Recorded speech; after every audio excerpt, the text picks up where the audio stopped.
good, YouTube? It's your boy MG Oz, and I'm back here again with another 76ers video. And today, we got the 2020-2021 season lineup predictions. So before we get into this, make sure y'all guys hit the like button if you enjoyed today's video. Subscribe to the channel if you are new. Hit the post notification bell so that way you don't miss any live streams or videos. And I'd appreciate if you share out the channel and you tell other people to subscribe. That way we build up the channel. We are on the road to 250 subscribers, so I'd appreciate if y'all can get me to that goal. Now, let's get right into the video. We got the Sixers lineup predictions. I'm going to give y'all the starting lineup, the bench, the three-point lineup, the defensive lineup. Then I'm going to give you a lineup, aka the Joel lineup, the lineup that will best benefit Joel and Embiid. And then I give you the Ben Simmons lineup, the best lineup that will fit Ben Simmons. So let's get right into it. First, we're going to start with the starters. Starting at point guard, we're going to have, well, this, like I said, this is projections, this is nothing official. Starting with point guard, we're going to have Ben Simmons. At shooting guard, we're going to have Danny Green. At small forward, we're going to have Matisse Thybulle. At power forward, Tobias Harris. And at center, Joel Embiid. This is our best available lineup. At every single position, our best available point guard is Ben Simmons. Best available shooting guard is Danny Green. Some may argue Seth Curry. That can be a debate on a different day. Our best available small forward is Matisse Thybulle. Our best available power forward is Tobias Harris. And obviously our best available center is Joel Embiid. This will be the lineup that starts out the game, most likely out of not. And this will be the best available starting lineup for us to win games. Now I'm going to give you the bench. Now, I really like this bench. It improved dramatically, not even shooting-wise, defensively, all that from last year to this year. We're going to have Shake as the point guard coming off the bench. Seth Curry as the shooting guard coming off the bench. Our small forward will be Furkan Korkmaz. Our power forward off the bench will be Mike Scott. And then our center will be Dwight Howard. That'll be our bench for all five positions. I think this is a really good bench. You get the veteran leadership and the rebounding with Dwight Howard. You get the shooting with Seth, Shake, and Furkan Korkmaz. And Mike Scott is a power forward who can really stretch the floor. And then, like I said, you got Dwight Howard with the veteran leadership off the bench and the rebounding. So if you ask me, that's a really good bench. That's a top 10 bench in the league right there. Like I said, you got shooting, you got size, and you got spacing, and you got rebounding and defense. I mean, Shake, his long wingspan, he's only going to get better at defense. The White's good at defense. Steph Curry gets the job done on defense. So you kind of got a mixture of everything right here. And Shake can run your offense. Obviously, he has some more experience this year running the offense. He did it the whole Boston series. So that'll be good for Shake coming off the bench and leading the offense there. Now I'm going to go to the defensive lineup because this is one of the most, this is the lineup when the Sixers, when the other team's on a run and we need to just desperately slow the other team down. This is the lineup we need to put in. We have Ben Simmons at point guard, obviously one of the best defenders in the league last year. Danny Green at shooting guard, another great defender. Matisse at small forward, one of the best rookie defenders last year. And he'll improve way more on defense this year. And it's crazy that I say he's going to improve on defense because he was really good on defense last year. Then you got Tony Bradley, our power forward slash center, who we picked up this offseason. He's going to be at the power forward. And then we got Joel Embiid at the center. Like I said, man, when the Sixers desperately need to stop, when the other team is on the run, getting on the roll, and we need to slow teams like Boston down, Brooklyn, Milwaukee, this will be the lineup we have to put in to make sure we have the best chance to slow down that team when they're starting to get in the rhythm. Now I'm going to give you the three-point lineup. When the Sixers need a shot to get back in the game, this is going to be our lineup. Shake Milton at the point guard. He's going to run the offense. He can shoot the ball, all that good stuff. Seth at the shooting guard, obviously one of the best three-point shooters in the league. That's unquestioned.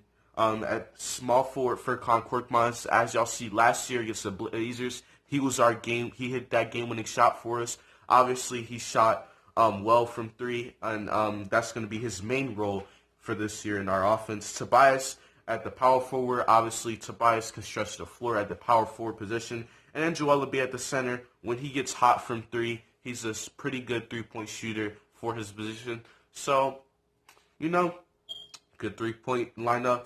Like I said, when we need a shot and we need to get back in the game, or we need momentum, or we need 2 straight threes or 3 straight threes to get back in the game, this will be the lineup that we should run. And then we're going to do the closing and fourth quarter lineup. Who's going to be in the last minute in a close game when we need either defensive stop, 3-point. Who's going to be the lineup in the last 2 minutes of the fourth quarter when we're in a deep playoff series where it's a close game with like 2 minutes left? Who's going to be in the lineup? Now, obviously, this lineup, I added the closing / fourth quarter lineup. Obviously, on a lot of other people's lineup predictions, this type of lineup won't be there. But you see the Game 7 against the Raptors, we didn't really have a good closing lineup. Here's going to be our closing lineup right here. Ben Simmons at point guard. You got Seth Curry at shooting guard. He can be the guy taking our game winners from 3. Danny at the small forward. When he hits hot from 3, he can also take threes. Tobias in the power forward. Obviously, he can shoot great mid-range shooter, can attack the rim, and can shoot threes. And then Joel Embiid at the center. Embiid, one of the things Embiid was really good at throughout his career was when the Sixers had a lead in the fourth quarter, we just give him the ball in the paint, and Embiid will just get to the foul line and close the game out that way. That's what I want to see from him this year. So that's going to be our closing lineup. That's going to be the lineup when we in the trenches, we in a close game, in a playoff series. That's going to be the lineup to get us the dub, or which I will hope to get us to win. Now, we got the Ben Simmons lineup. Now, when Joel Embiid is out or injured or taking a day of rest and it's just Ben Simmons, this is the lineup I want in for Ben Simmons. You got Shake Milton at point guard. You got Seth Curry at shooting guard. And then you got Ben Simmons at small forward. Now, this is where you use Ben Simmons' versatility. He can play 1 through 4 positions. He can play the point guard, shooting guard, small forward, and power forward. So this is where you use his versatility. You move from the small forward. You bring a guy like Shake in the lineup. You bring Seth in the lineup. You put Danny Green out of the lineup.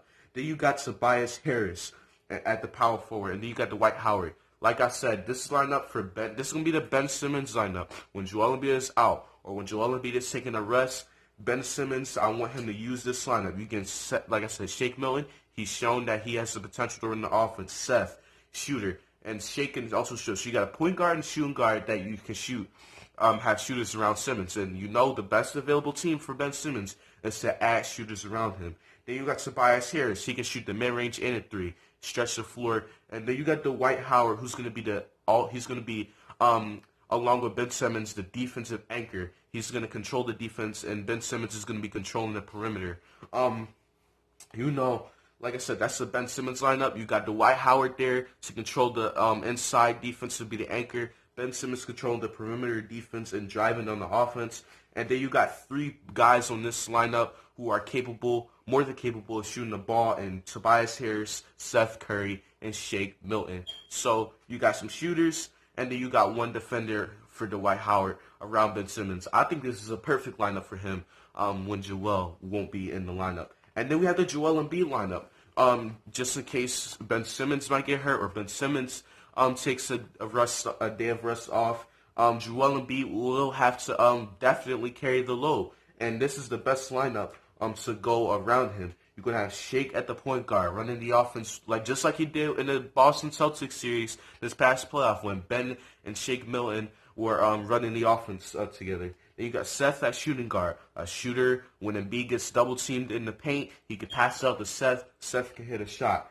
You got small forward, Matisse. Matisse can help Joel Embiid on defense. Obviously, Joel Embiid's a good defender, but we need another perimeter guy. Obviously, Joel Embiid's not a perimeter defender, so you put Matisse there for that perimeter defense and that shooting. Then you put Mike Scott in. Mike Scott is a power forward. He can stretch the floor. And him and Embiid have a great relationship. In the 2019 playoffs, when we faced Brooklyn in the first round, Mike Scott and Joel Embiid in the fourth quarter of every single Brooklyn Nets game were the 2 guys that really built a relationship that I've seen. And obviously, Mike Scott hit the game winner against Brooklyn, and I believe in Game 4. So then you got Mike Scott, and you got Joel Embiid at center. That's going to be, like I said, that's going to be the lineup when Ben Simmons is out or when Ben Simmons needs a rest. You have Shake Milton at point guard, Seth at shooting guard, Matisse at small forward, Mike Scott at power forward, and then Embiid at the 5, a.k.a. the center. So that's my lineups projection this year for the 76ers. Let me know what y'all think about that in the comments. Hit the like button if you enjoyed this video. Subscribe to the channel if you are new. Hit the post notification bell so that way you do not miss any NBA, NFL, or college football, or college basketball, or UFC, or boxing content. All the sports content we post on here. That way, make sure y'all hit the subscribe button and post notification bell so y'all don't miss none of that. Get us to 250 subscribers. That is the current goal. Let's get us there. Let's build this fan base. It's your boy, Andrew Nas. The Underrated Tour continues. 7 days away from NBA. Hit the like button. It's your boy, MG Nas, and I'm out. Peace.